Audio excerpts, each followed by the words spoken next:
Pananjung Pangandaran merupakan sebuah semenanjung indah yang dikelilingi oleh cagar alam dan dijadikan sebuah objek wisata di Pangandaran. Pangandaran terletak di Desa Pananjung, Kabupaten Pangandaran, Provinsi Jawa Barat.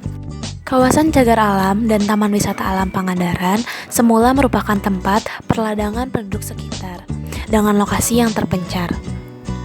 Kawasan cagar alam Pananjung Pangandaran seluas 37,7 hektar diubah fungsi dan statusnya menjadi hutan wisata dalam bentuk taman wisata.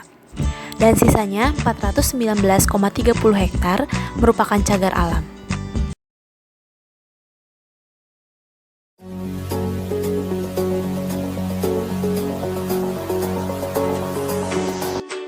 Terdapat 4 tipe ekosistem yang ada di kawasan Taman Wisata Alam dan Cagar Alam Pananjung Pangandaran ini. Yang pertama, ekosistem hutan dataran rendah. Yang kedua, ekosistem hutan tanaman. Yang ketiga, ekosistem hutan pantai. Dan yang keempat, ekosistem padang rumput. Jenis flora yang ada di kawasan Resor Konservasi Wilayah 20 Pangandaran ini terdiri dari pohon 249 spesies, perdu 71 spesies, liana 65 spesies, semak 193 spesies, rumput 53 spesies, epifit 26 spesies, dan parasit 10 spesies.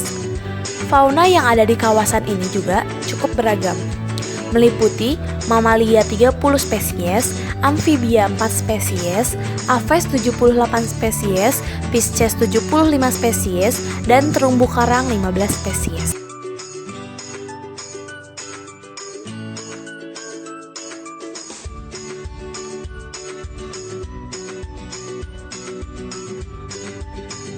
Satwa atau fauna atau hewan itu salah satunya tanduk.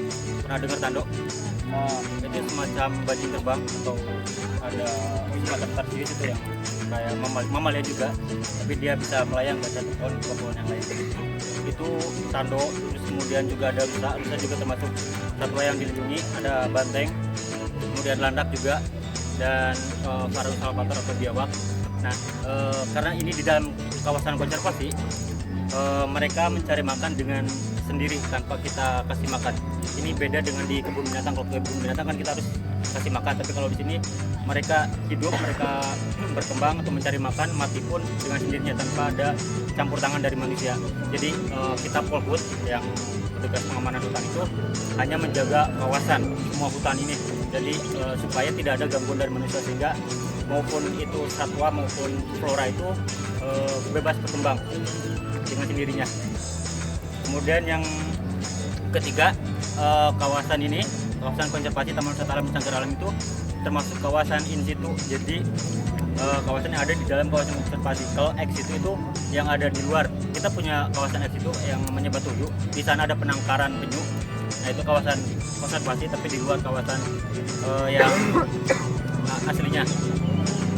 Kemudian nanti kalau misalnya kurang jelas langsung ditanyakan ke komandannya masing-masing.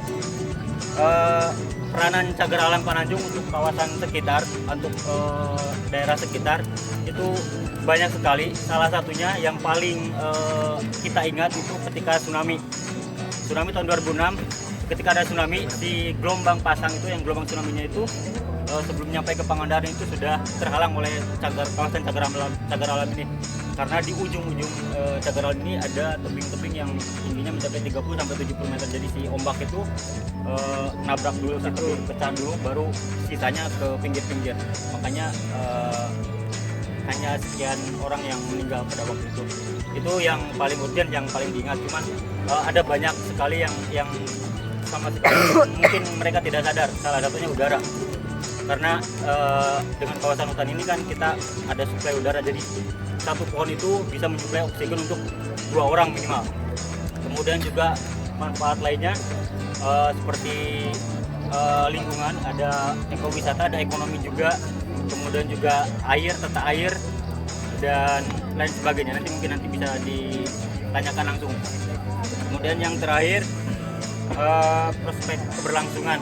Jadi sampai kapanpun kawasan konservasi itu harus tetap dipertahankan, karena kalau di Pangandaran sendiri ini adalah jantungnya Pangandaran. Kalau tanpa adanya cagar alam pasti Pangandaran akan gersang, karena di sini salah satu-satunya yang merupakan kawasan hutan. Itu makanya kita harus jaga di kawasan Taman Wisata Alam dan Cagar Alam ini. Selain untuk ekologi juga, termasuk juga ekonomi, karena di awal-awal sejarahnya ini jadi Taman Wisata Alam itu semua orang pengunjung yang datang ke Pangandaran pasti ke sini. Makanya di sekitar Pangandaran itu banyak hotel-hotel, dan biasanya hotel-hotel yang dekat Pangandaran itu mahal. Ya, seperti itu. Itu salah satu manfaatnya. Itu jadi ada manfaat ekologi, ekonomi, dan sebagainya. Nanti mungkin bisa ditanyakan langsung sambil mungkin wisata itu kalian bisa bikin video atau dokumenter. Nanti langsung tanyakan ke pemandu masing-masing.